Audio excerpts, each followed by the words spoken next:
Journey Outside by Mary Q. Steele, Chapter 11.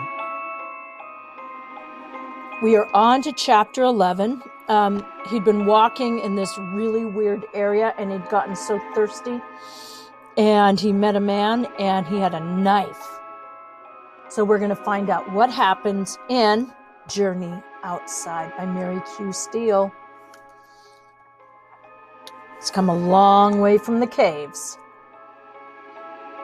Dilar fell to his knees, and squeaks and whistles came from his throat. He was somehow not afraid of the man and his knife. He only wanted to explain that he was perishing already, so there was no need to stab him.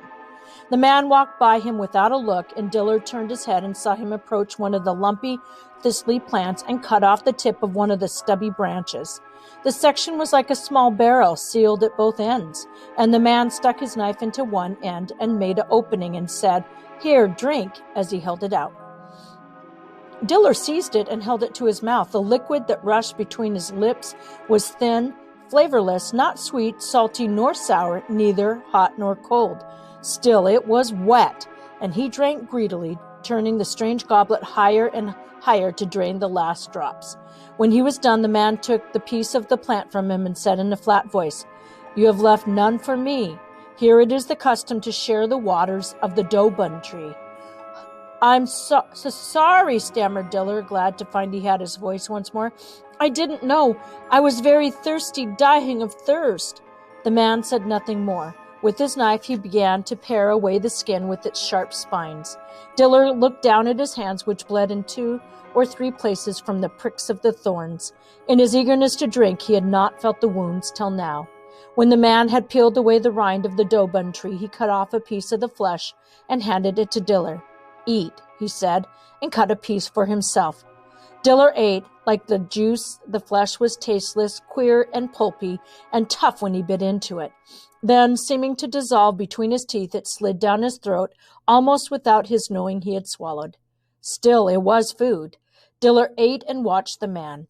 If this was all he had to eat, no wonder he was so thin, Dilar thought, for the man was no more than bone and leathery brown skin. In his dark, wrinkled face, his eyes were huge, light-colored and blank. Nothing looked out of them, not welcome or fear, nor kindness or rejection. Not, thought Dilar suddenly, he is not here. When they had eaten all the portion of the dobun tree, the man stooped and picked up the parings and carried them over to the tree and laid them at its foot. Again he raised his arms over his head, stood with his eyes closed and head thrown back. He was still and silent like a tree himself for a long time. And then in a faint whisper, no more than the scratching of grains of sand stirred by the wind, he spoke. "As you are a dobun tree, so am I a dobun tree. As you thrive, I thrive." Then he lowered his head and arms and opened his eyes and began to walk away. Dilar ran after him. He was terrified of losing sight of the only other human being left in the world. The man did not look at him or speak. They walked on and on. Although the man did not seem to be hurrying, his long, thin legs carried him swiftly, and Dilar lagged behind him and then had to scurry to catch up.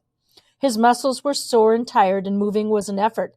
Besides, the man was dressed in only his thin single garment, while Dilar still wore his leggings and shirt and carried his cape. "Can we rest?" he asked at last. The man looked around him. "I am not tired," he answered. "You may rest when you will." "But if I stop and you go on, I'll be lost again," cried Dilar desperately. "Please don't leave me. I want to go with you." The man nodded. "Very well," he agreed, seeming neither pleased nor displeased with the idea. He turned aside and led the way a little farther until they came to another group of 3 rocks, such as the one in which Dilar had taken shelter the night before. It pleased Dilar a little to think he had spied out the only way to be shielded from the constant wind and blowing sands. Were these the same 3 rocks? No, they were taller and leaned closer together. But who could be sure in a place of mystery and deceptions? They stepped into the circle of stones, and Dilar spread his cape and lay down. The man stood in the center of the place and once again held his face to the sky and closed his eyes and seemed to go into a kind of sleep or trance. Dilar fell into a drowse, not sleep, but almost sleep. All his body and sinews seemed to dissolve into the sand, and he himself to float above it. He thought he lay that way a long, long time, but he He could not be sure. When he opened his eyes, he felt rested and ready to go on, and he stood up. The man had disappeared. At length, just as Dilar had decided he had been deserted, the man came from behind one of the rocks and watched while Dilar picked up his possessions and prepared to journey on. When they left the circle of rocks, the man stopped and turned to face the stones. Dilar waited patiently while the man stood in his queer, silent thanksgiving. At last he said in a strange whisper, "As you are stones, so I am a stone. As you endure, I endure." Then they set out once more. By and by, Dilar saw in the distance what seemed to be a small mountain, but as they approached, he saw it was rather a much larger circle of stones. The boulders were almost 25 in number and quite high, set close together. Dilar and the man slipped between two of the largest. Inside the ring of stones were a few smaller stones, 3 or 4 of the old dobun trees, and a handful of people. They were all like the man who accompanied Dilar, terribly thin, brown, leathery, pale-eyed, tangled hair. They did not look at the newcomers, but continued as they were, sitting cross-legged on the sand, staring into space. Dilar and the man of the desert sat too. Since there seemed nothing else to do, Dilar also stared into space. He was troubled and confused. Things seemed less and less real with every passing moment, and by he fell once again into the strange state of neither sleeping nor walking, which had overtaken him when he was resting. Dimly he was aware that more of the desert people had come to the rock shelter, one of them standing near him drinking from a dobun tree section. Abruptly the section was held out to Dilar, and a voice said, "Drink." It was a woman's voice, high-pitched and even melodious, but contained no more warmth or interest than the man's. Dilar took the drink, for he was thirsty again, and later shared the pulp with her. "Thank you," he said when he was done, and out of her huge, colorless eyes she gazed at him indifferently, and then walked over to the dobun tree nearby and repeated the ritual Dilar had seen the man use. The light faded, but just as it was never really light, now it was not truly dark. Just as it was never either quiet or noisy, now it was hushed with the only sounds the faint grating of sand and wind. Dilar could think of nothing to do but sleep. In the still dark, the man got up and walked away from him, and Dilar sensed it at once and roused himself and hurried through the twilight to catch up with him. When he came up with the figure walking ahead of him, for a minute he was not sure that this was his rescuer of yesterday. What difference can it make, he asked himself. These people are all surely just alike, the not people. That would be a good name for them, and one would serve me as well as another. Still, when he recognized a long, crooked scar down the desert man's leg and knew that this really was the man he had been with before, he felt somehow comforted and reassured. "Have you a name?" he asked after a while. "Name? What is a name?" asked the desert man. I wonder if these are the wise men or wise people. Doesn't seem like it. "A word that is yours to be called by," explained Dilar, "just as other people have their own names that are words that they can be called by." "I would not want to call anyone," answered the man. "No one would want to call me." "I wanted to call you," pointed out Dilar. "Why?" asked the man, and Dilar could not reply. They walked on. The sky grew lighter, and suddenly the man stopped and threw back his head, raised his arms, closed his eyes, and stood motionless. Dilar waited beside him. Finally the man spoke his invocation. "As you are light, I am light. As you grow and change and die, I grow and change and die." Then he threw himself on the ground and lay flat upon his face. Dilar waited again, and when the man stood up, he heard him whisper, "As you are earth, I am earth. As all things become you, and you become all things, so all things become me, and I become all things." He stood up and took 2 or 3 quick running steps, moving lightly, and cried in a voice that was almost gay, "Wind! Sand!" and turning quickly in the 4 directions, repeated the words in the running steps. After that, he walked steadily on, as though he had not paused at all. Dilar followed a few paces behind.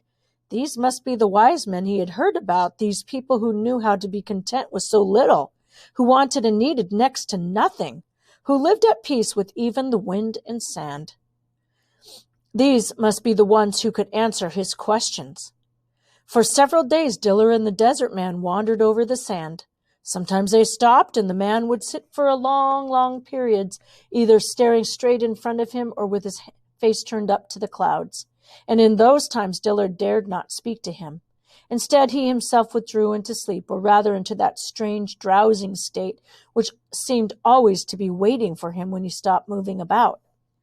It began to seem to Dilar that this was the way of all men, that all men lived, and drink the juice of the dobun tree, and then to sit watching the swirl and the swing of the colored mists, in and out and round about, changing and fading and brightening until a sort of swoon overtook the watcher and he sank into nothingness. He hardly ever thought about the rafts or his father and grandfather. He never thought about going back to them, nor did he think about going on. Once, as they walked, Dilar realized suddenly that he still carried the things Norna had given him, the cape and leggings and cap and even Wingo's bright scarf. Every time they stopped, he had, without realizing it, put his belongings carefully aside and taken them with him when they set out again. He looked at them wonderingly. Should he go on burdening himself with these things? He turned suddenly to the desert man. "Are you a wise man?" he asked abruptly. "Wise?" repeated the man. "Who could be wise? There is no wisdom." "Can you answer my questions?" persisted Dilar. "All questions are one question," said the man.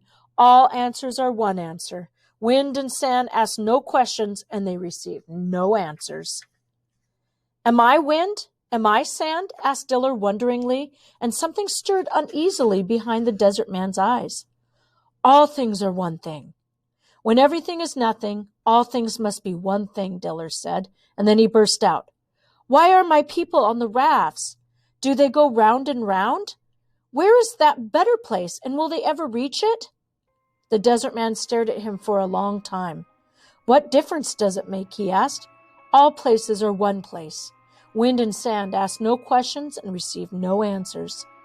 They walked on in silence. That night, Dilar fell into a deeper sleep than usual, and when he slept he had a dream, and in his dream he had returned to Norna's house. He saw the green meadow around it, and the trees loaded with fruit beside it. He heard Dorna crying out in anger and impatience because the hens had turned over the basket of mushrooms she had left by the doorstep, and now were contentedly eating them, and he heard Norna's clear laughter at Dorna's grumbles. He only heard his friends. He did not see them. He was filled with a sudden longing to see Dorna and to walk among the pumpkins. When he woke, the wind, instead of shifting softly here and there, for the first time since he had been in the wilderness, blew steadily from one direction. Sand stung his face, and a sudden sharp scent, fresh and biting, filled the air. The desert man was gone. There was no sign of him anywhere about. Dilar gathered up his cape and his other possessions. He turned his back to the wind and set out across the sand. He knew how to get along. He did not now need the man. No doubt they would meet again in front of some dobun tree or in some ring of stones. And suddenly Dilar stopped. He stood for a little, quite still, with the wind blowing strongly and steadily against his back, and then he turned about and headed into the wind, walking as fast as he could toward whatever place the wind was coming from, bearing that pungent smell. And that is the end of chapter 11. We'll be heading on to chapter 12. If you like Journey Outside, you may want to try one of these books. There's the regular novels like City of Ember and Giver, and there are also graphic novels. If you like survival stories, you may want to try Remnants or any of these books.